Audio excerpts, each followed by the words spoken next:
বহিৰাজ্যৰ এটা চক্ৰই এতিয়া ঘৰত মতা মানুহ নথকা মহিলাসকলক টাৰ্গেট কৰিছে।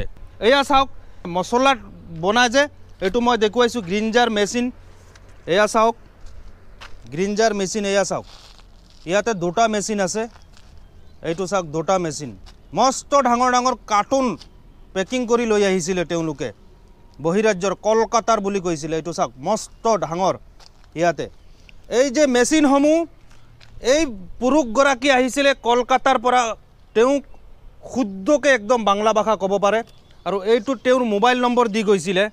এই মোবাইল নম্বৰটো চাওক, মই দেখুৱাই দিওঁ আপোনালোকক স্ক্ৰীণত। এইটো মোবাইল নম্বৰটো চাওক,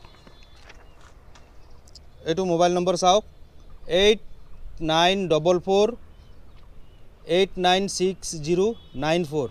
ফিৰোজ নাম দিছে তেওঁ, চাওক তেওঁৰ নাম।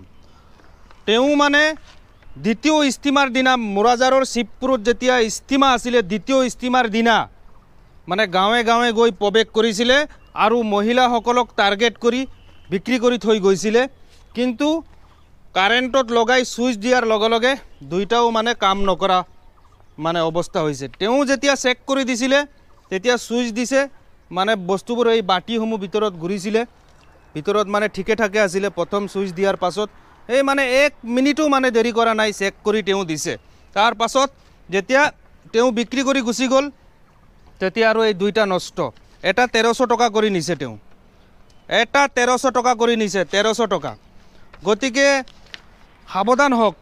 এই যে কলকাতা বহিৰাজ্যৰ পৰা এনেধৰণৰ দুষ্টু চক্ৰ, এনেধৰণৰ চক্ৰ এতিয়া আমাৰ অসমৰ গাঁৱে গাঁৱে সোমাই পুৰুষ মানুহ নথকা মহিলাসকলক ৰাম ঠগন দি তেওঁলোকে ঠগ প্ৰবঞ্চনা কৰি টকা লুটি পুটি লৈ তেওঁলোকে গৈ আছে। আৰু কাৰ কাৰ লগত এনেকুৱা হৈছে মইতো ভাবোঁ যে হয়তো হোজাই ডিষ্ট্ৰিক্টত আৰু বহুতক এনেকৈ ঠগিছে। কমেণ্ট কৰক আপোনালোকে। লগতে মোৰ এই ভিডিঅ'ৰ স্ক্ৰীণত মোৰ হোৱাটছআপ নম্বৰ দিয়া আছে, মোক হোৱাটছআপ ভইচ কৰক।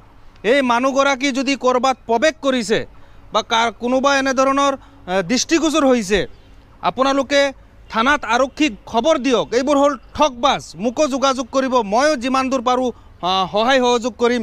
এই মানুহজনক ধৰিব লাগে, ইমিডিয়েটলি ধৰিব লাগে তেওঁ, যাতে এই মানে মানুহগৰাকীক সকলোৱে চিনি পায়, যাতে তেওঁ মানে এই ফৰমত থকা কাষ্টমাৰ কেয়াৰত ফোন কৰি মহিলাসকলক ভৰসা দিয়ে, লাউড স্পীকাৰক দি মহিলাসকলক শুনায়, তেতিয়া মহিলাসকলে বিশ্বাসত লৈ লয়। মহিলাসকল থাকে সহজ সৰল, কিন্তু কাষ্টমাৰ কেয়াৰ নহয়, তেওঁলোকৰে ব্যক্তিগত আন এজন প্ৰবঞ্চকক ফোন কৰে আৰু তেওঁ এইবোৰ মানে ডাঙৰ ডাঙৰ ডাঙৰ কাৰ্টুনত লৈ মানে মাথাত লৈ গাঁৱত প্ৰৱেশ কৰে।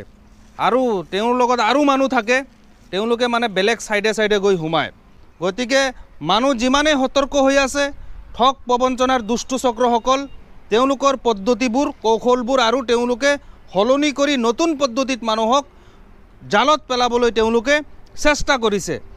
গতিকে অতি সাৱধান হ'ব লাগিব। আপোনালোকে ভিডিঅ'টো শ্বেয়াৰ কৰক।